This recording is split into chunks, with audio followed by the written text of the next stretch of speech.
All right, guys, welcome to episode number 7 of the Level Up Project. I'm with somebody very special. I know I say that about everybody, but this is actually somebody very special. His name is Chico Abengawe. He gave me a little bit lesson on how to say that before this. He's CEO of Perfect Property, Perfect Office, and Perfect Staffing. Wow, that is a mouthful.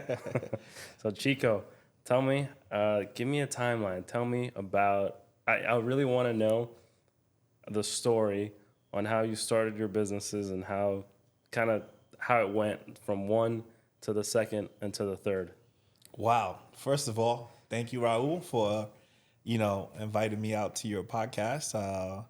And let's jump right into it. But I'm going to keep it short because what you just asked me is a loaded question and we can be here for days talking. But in terms of the different companies, I started Perfect Staffing first because when I graduated college, I was in the staffing industry. So I used to actually recruit nurses.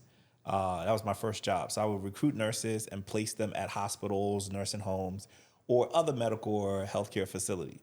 So worked there for about 2 years, kind of got the hang of things. And then I was like, wow, this is pretty exciting. I didn't know you can, be in business and doing something like this. So I was like, okay, let me see if I can start my own. So I worked for that company for 2 years, left them, went to another company, worked for them for 2 years. And I was like, you know what? It's time for me to start my own thing. So at the age of 26, with $1,000 to my name, I started Perfect Staffing. And one of the things that I had a hard time finding in the beginning was actually office space. I didn't think of it as anything, but it would come to actually be my second business. But while I was looking for office space, everything was expensive, of course. But I finally found one that was affordable and then started Perfect Staffing. And, a year and a half in, built it to $1 million company. Nice. And started to look for other things to do, maybe start another company while I was still running that. And then that's how I came up with the idea with Perfect Office to provide entrepreneurs with affordable, professional, and flexible office space. And then started that company. And then while I was running both of the companies, I started making some extra money and then started buying properties. And when I had like 2 to 3 properties, it was okay to manage. But then I got up to like 10 to 13 properties and I couldn't manage it by myself. So I was like, okay, if I'm having the same issue, there's some entrepreneurs having the same issue. And because I'm an entrepreneur and I'm in the business of solving problems, I started a property management company. And today we manage over 30 residential properties and hopefully more. Hopefully. So that's the short story of the 3 different companies that I run. Nice. That's very cool. I can't believe you're only 26 and had $1,000 to your name, and you still went for it and you started companies. There must have been some challenging spots in kind of all 3 of those periods. Talk to me a little bit about that. Yeah, no, the way I was thinking about it is I'm 26, I'm young now. I can probably take a risk and fail and still, I can always go back and get a job. Right. That's easy. So I was like, okay, I'm young. I have nothing to lose. I don't have a family. So, hey, let's try it. If it works, it works. If it doesn't work, it doesn't work. And so with $1,000 to my name and I had a service, I knew if I have a service and I'm solving a problem that people have, I knew or I felt that I can make money. But it was challenging, in the first couple of months. Mind you, I had $1,000 and I signed a lease and my rent was $750. Oh, wow. And that was my security deposit. So after I had put the security deposit, I didn't have any more money. So I had to figure out how to actually make it happen. And then during that time, you needed a staffing license in order to staff nurses, and I didn't have one. So I had to write a whole policy and procedure book, not a book, but like a policy and procedure packet, send it into the state, and then they had to review it and approve it, which took them about 3 months to review and approve. Oh, wow. And so I didn't have any revenue coming in. So what I did was I started applying to jobs, but when they would call me back for an interview, I would tell them, hey, if you do hire me, you have to hire me as a contractor. So that I can utilize my staffing company and staff myself at the company, and that was what I did at first. The first company that called me, I actually worked for them as a contractor. I did such a great job that they wanted me to also go find other contractors, and that was my Nice. first contract. And that contract actually led me to making $500,000 that year. Nice. Yeah, yeah. That's awesome. I love how you had it in your mind that you're going to be a business person. Regardless of you having to get an actual job, they're going to pay you through your company. Yeah, that was something I came up with last minute because when I was jumping into business, I thought I was going to start making money right away. Right. That didn't happen. So I was like, okay, I got to figure out how to do this. Sure. And that was an idea that I came up with that actually ended up working. Yeah. That's very cool. So from then to now, tell us a little bit about, where you are, what you've accomplished, what it's taken you to get there. Give me a little bit more of a glimpse on that. Yeah, so there's a lot of things that's happened from then to now. Things like me almost going out of business. Really? COVID? Me, not COVID, but in the Okay. early stages, around like 2000, because I started my business in 2012. Okay. So around like 2013, 14, I almost went out of business because I had a client who owed me a lot of money that went out of business. Oh, wow. And I had already paid my staff out, hoping to get money in, but that company had went bankrupt. So what am I going to do now? That's actually what motivated me to start my second company because I was like, okay, whoa. I'm putting all my eggs in one basket. I need to Right. diversify this whole business thing so that way, in case one fails, I got another one. But from then to now, now we have, again, 3 different companies we're running. We have over 60 plus employees, doing over $1 million in revenue every single month. So things are different, Yeah, A lot- slightly, right? Yeah, slightly. Things are more challenging, but at the same time, a little bit more fun too, Yeah, definitely. Tell me about the fun and the team, because you have a very interesting way that you motivate team members, and we talked a little bit off camera how I love the culture that you've created. Tell me a little bit more about that. Yeah, there's a lot that goes into, I guess, building a culture of individuals or team members that play hard Right. while also working hard. So I think what it is that we're like a family in a way, and the tricky part about family at the workplace is that sometimes it gets a little rowdy, but for the most part, everybody loves each other in a way. And we play hard and we work hard at the same time. But there's different things that I put in place. Like it's a competitive nature of just what we do, in terms of like putting bonuses in place, and different performance metrics. Most people call that KPI. And then also making sure that everybody's aware of what the goal is, what happens for you to hit certain bonuses and different things that we do. Like, every year I take the team out to, Miami or California, or we just came back, 25 of us, from Orlando this year. And we rented out a big old Airbnb, 10 bedroom suites. Wow. Sounds like a mansion. Oh yeah.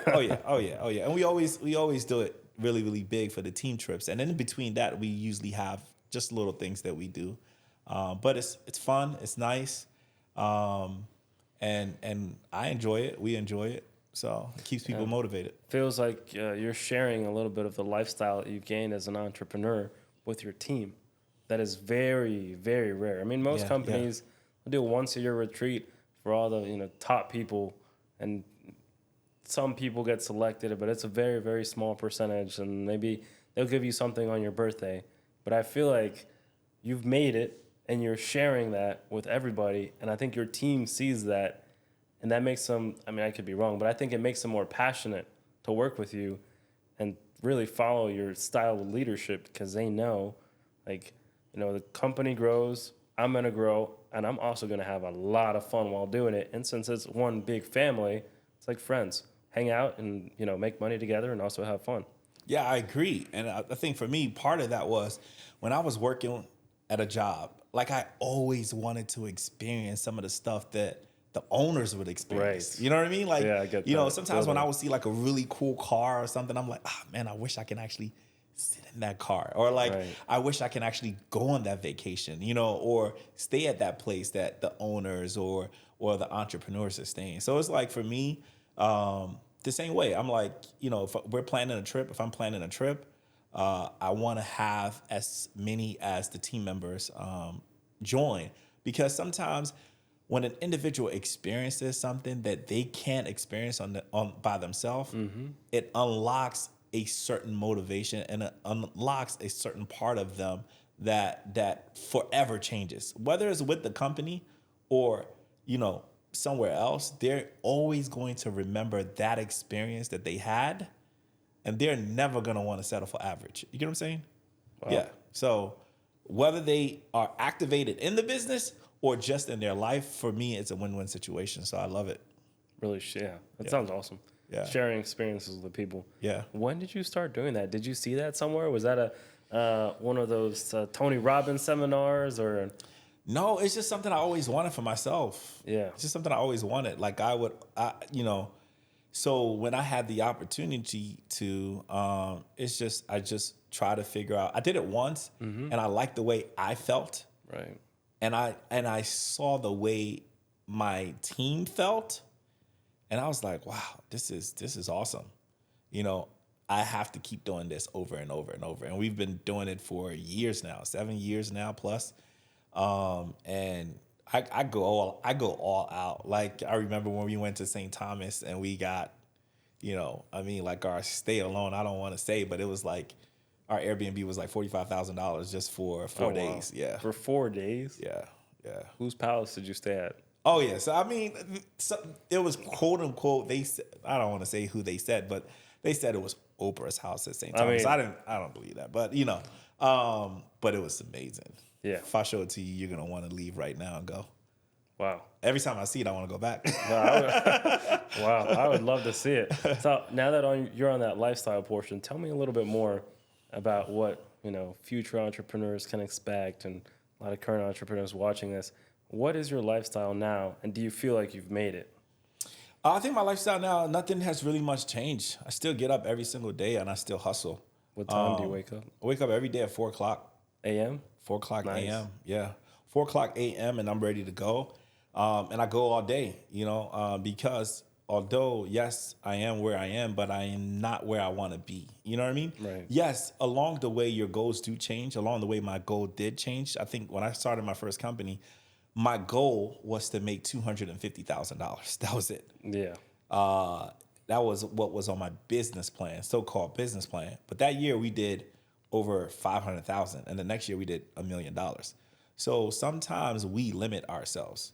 But if you just put in the work, right, consistently, you're gonna be able to accomplish stuff that you didn't even think about. I never thought that we would be doing revenues of, what we're doing right now. And I still have goals, and I still know that there's more I can do. So every day I wake up early and I grind. I grind, because the thing is, I heard this thing said that hell is meeting the person that you could have been. Oh, wow. That hits deep. Right.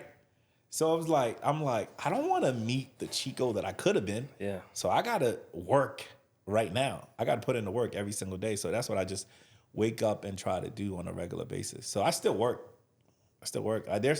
There's no one in my organization that works harder than me. Really? Yeah. Wow. That says a lot about you. Your character and everything. Do you think you got that from family? You think you got that from... Where do you think I'm Chico, I want to be an entrepreneur, I'm going in for myself, wake up at 4 a.m., I'm going to outwork everybody, and there's still this big goal, and I'm going to keep going at it and at it. I think every entrepreneur has their different why. I guess I'm curious about, what's your why? What's your burning desire? What keeps you going? Yeah, no, I think for me, it was, growing up really young. I was born in Nigeria. So I experienced certain things there, and then came here when I was 7 years old. And while I was here, my dad, he was a hard worker. So I feel like I kind of got that from him, but he was a good guy too. He was also a minister. So I saw that aspect where, parents are teaching us very good values. We're a good family. Everything was good, but then he gets cancer and he passes away. Oh, wow. Right? So then I saw my mom, her having to go through what she went through, having 5 kids, 4 boys and 1 girl. And, we went through moments we didn't have light. We went through moments where it was cold outside, but we didn't have heat. So we had to turn on the oven and just to warm the house up. So different things like that taught me that it doesn't matter whether you're a good person or a bad person. Right. If you don't figure out how to put in the work so that financially you're good, doesn't matter if you're good or bad. You're gonna suffer. You're gonna go through moments that you don't like. So from the age of 13, when my dad passed away, I was just like, you know what? I'm gonna figure this out. And at first, I thought it was the school route. I thought it was education. So I was like, okay, how do I get my mom? How do I get this family out of this current situation? And society says, go to school, get good grades, graduate, and then get a good job. So I put all my energy into that. So I went from, having a 2.0 to I made a 4.0 every single semester until I graduated high school. So that was 16 semesters in a row, 4.0. Got the Bill Gates scholarship, got other scholarships, went to school for free. And while I was there, I started investing in the stock market. So I would take that money, flip that money. So when I got out of school, I was debt free, and then I had some money on me. So I always was motivated to figure out the money game. But then when I got my job and I was working, so 2 years in, I was like, okay, I'm working, but I'm not living. You know what I mean? Yeah. And this solution right here might be good for most, but it just wasn't good for me in terms of what I was looking to accomplish. And that's what motivated me to start my own business, So I was like, I'm already working harder than my boss.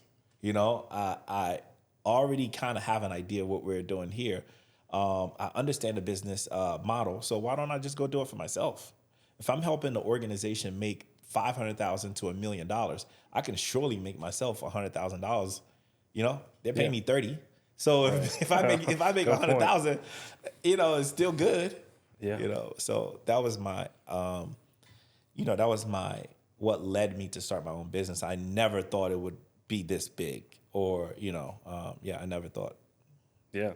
And you also mentioned you never thought it'd be this big, but there's also more to come. There's definitely more to come. Yeah.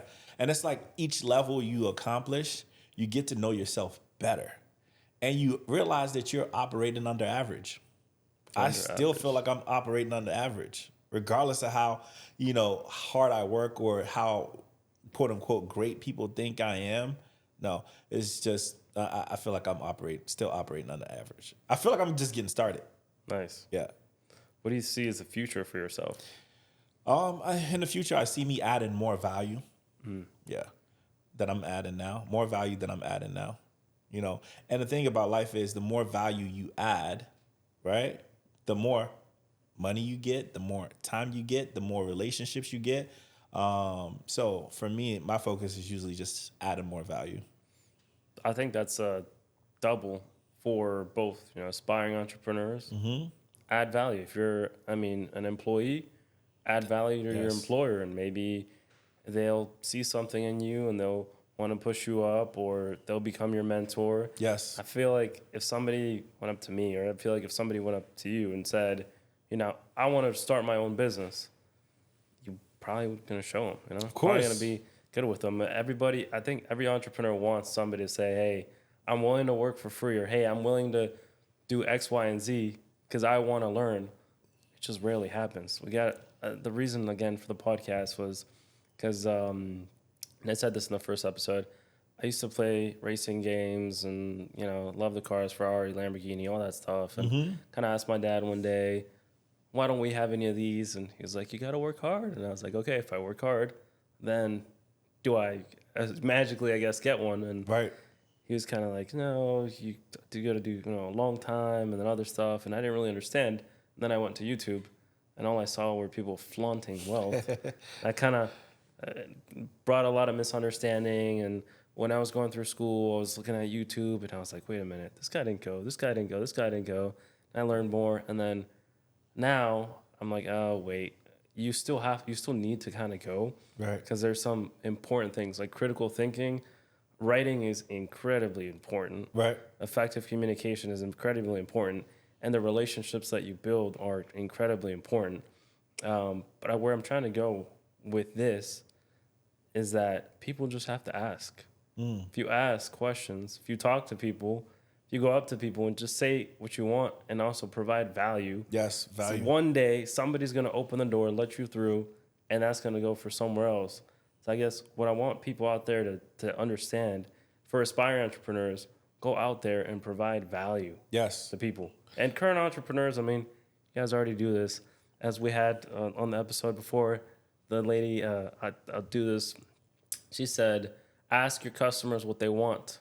They're the ones paying. Of course. So for businesses, just ask your customers what they want and then provide value based on that. And then aspiring entrepreneurs, provide value to everybody. I think that's right. Find more and more crucial. people that you could provide value to.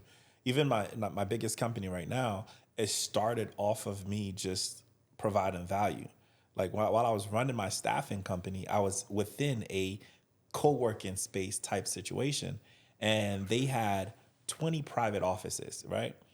And out of those 20 private offices, it was only 3 of them that were occupied, mine being one of them.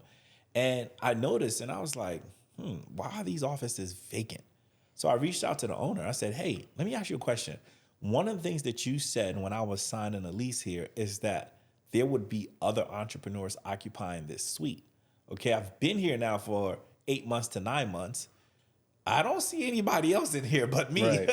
Yeah. And the other 2 guys down the hallway. I was like, are you having a challenge in terms of bringing in folks in here? And he said, you know what? To be honest with you, we are. For the past 2 years, we are kind of having some challenges bringing some folks. I was like, well, do you need any help? And they were like, sure, we need help. How much are you going to charge us, to help us? I was like, I'm not going to charge you anything. I'm already renting space here. So if you have anybody that wants to tour, send them over to me. I will tour them. I'm already here doing my business. I'm here during the daytime. So they were like, okay, cool. So they started sending some folks that I would just tour. They were like, go there, see Chico. He'll give you a tour of the space. So I'll tour. And I realized I was just getting like tours every like 1 to 1 month, like, every 2 weeks or Right. 1 month. So I was like, you know what? Let me post online, or let me go get a yard sign, and put out in the local area and post some stuff online. And I did. And in less than 3 months, we filled up the whole entire space. Oh, wow. Yeah. So they called me and they were like, hey, Chico, what happened? What did you do? I was Yeah. like, well, I bought some yard signs, put it up. And I hustled, basically. You said what? You hustled, basically. Yeah. I bought some yard signs, put it up. They were like, well, you didn't charge us for any yard signs. I was like, yeah, that's fine. And then they were like, wow, this is cool. Well, can we just have you officially manage the space, and then we'll just give you a little kickback? I was like, sure. And the kickback they were giving me was good. It was enough to compensate for my rent that I was paying there. But then I was like, my entrepreneur spirit started like kind of churning a little bit. I was like, hey, how about we do this in all your buildings? Oh, wow.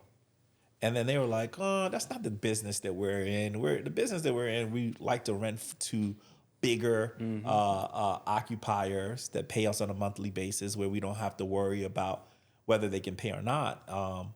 This particular business is more high touch and lower income, So I was like, hey, how about this?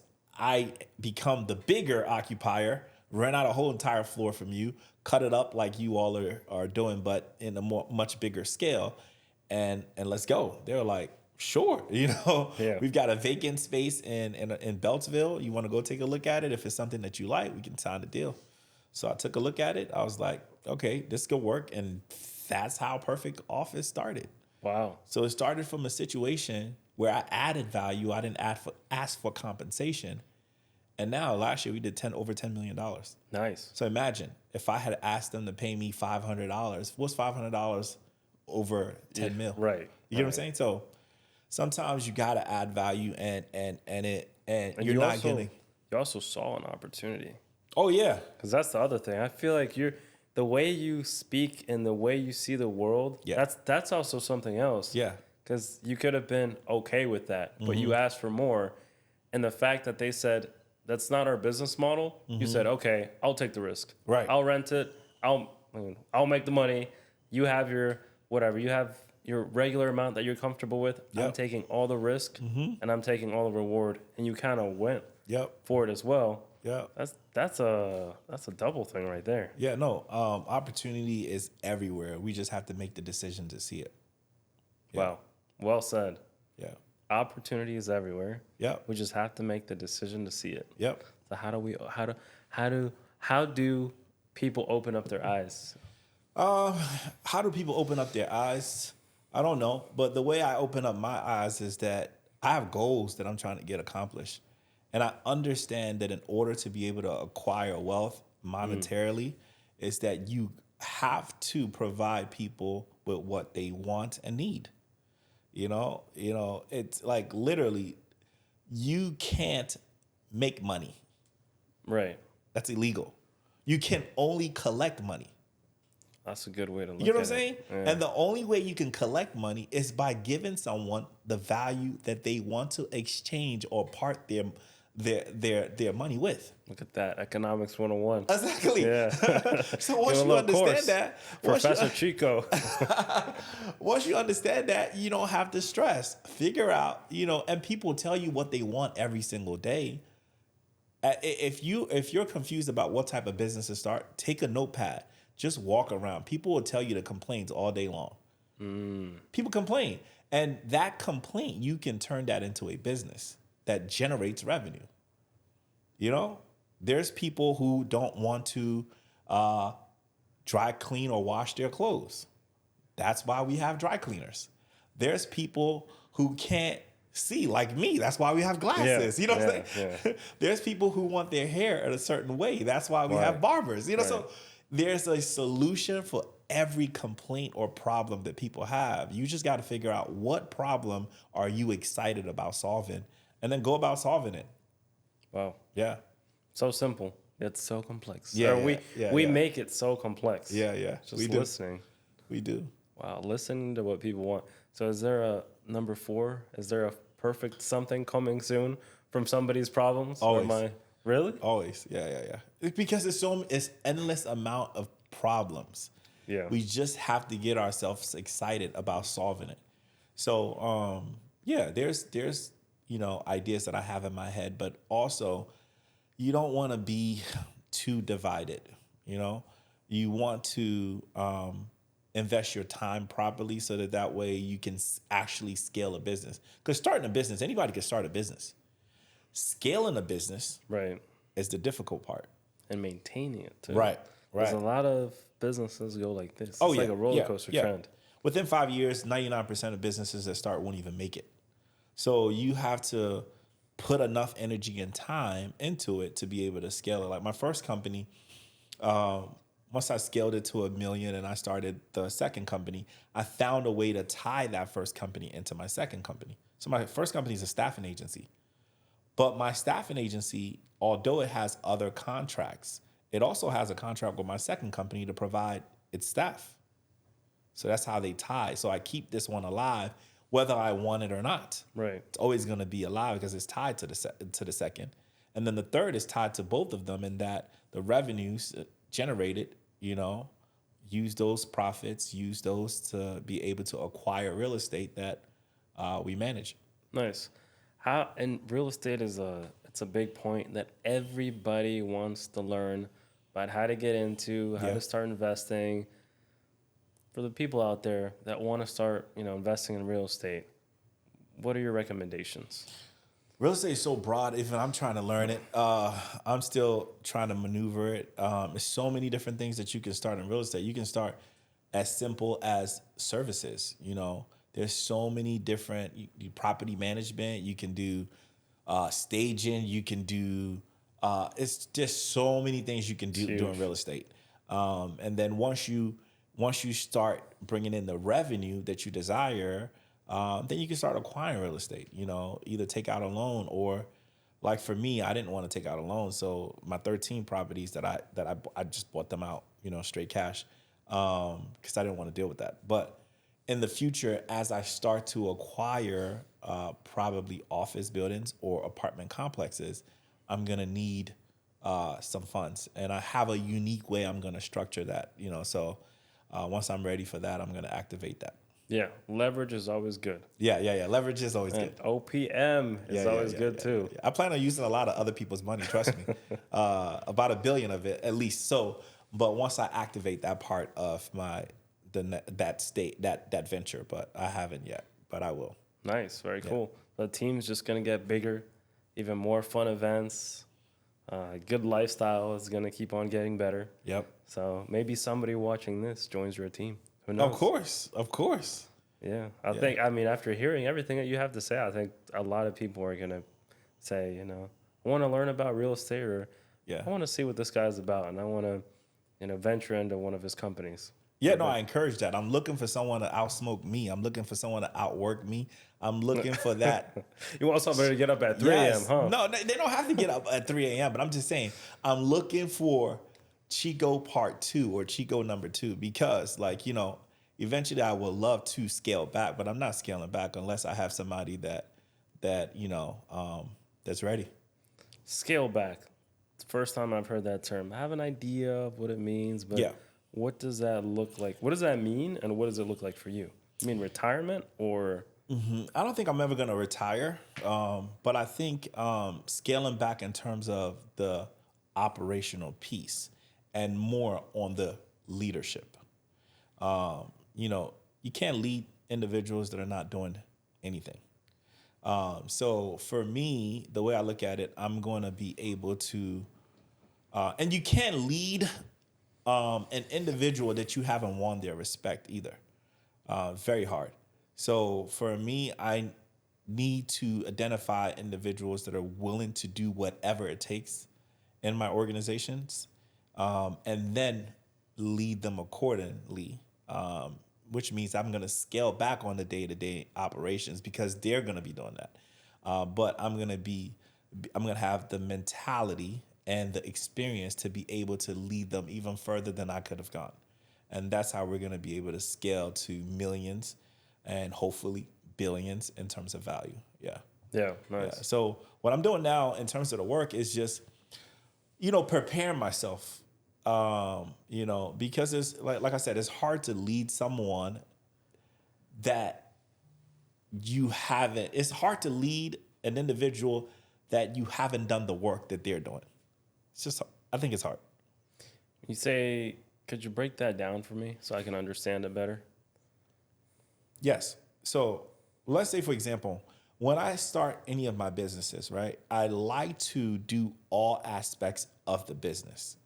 Okay. I mean, most of the time you're going to have to if you're not taking funding. All Right. my businesses, I started it with no funds. So bootstrap. None of my businesses have any debt. So I like to do that because I get to see all aspects of the business. It's harder, it's slower, but the reason I like to do that is because now when I hire, I know exactly what I'm hiring for, number one. Number two, when someone tells me it's hard, right, I know it's not. Right. You know, so, you know, I can't buy that excuse. So when someone says it's hard, I'm like, no, it's not. I've already done that. So I know how to either educate them that it's not hard or show them that they can do it too. You know, so I think that helps. But if you've never experienced or done it, and someone might make an excuse, you don't know. You might be like, True. maybe it is Maybe hard. they're You know? right. Maybe Yeah. they're right. You know, so it's just it's different. No, Yeah. that's a fair point. And there's like where my mom's from. There's a company called Barceló. Okay. It's a alcohol brand. It's very well known, and I think the story is like their sons.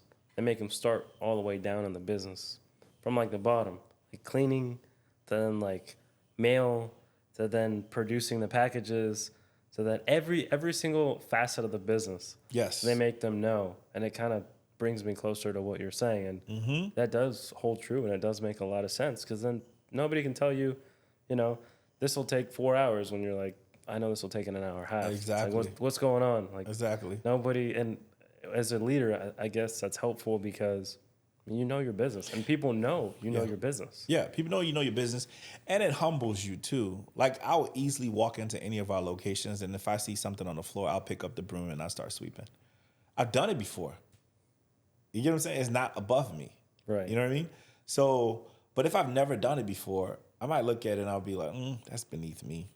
Yeah, I'm just gonna skip it. That's their job, Yeah, that's their job. You Yeah. know, no, Why isn't this picked up when I came in? exactly Yeah. no. So, I think it's important to experience humble. aspects of all aspects of your business.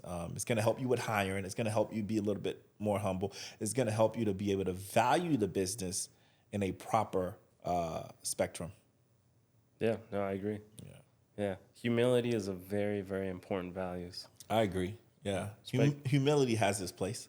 Definitely. Yeah, It's yeah. definitely important. Which makes me curious. What are your values? In terms of what? Life and business. Yeah, I think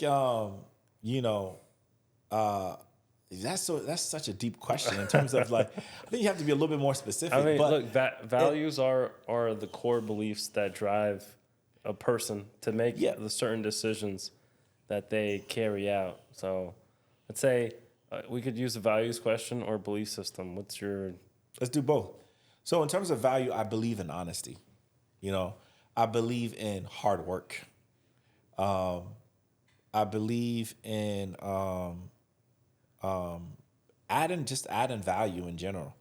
But like, honesty, if you say you're gonna do something, do it, whether I'm watching you or not watching you. Yeah, honesty, working hard. Don't pretend just because you see me in the building, don't pretend that you're working.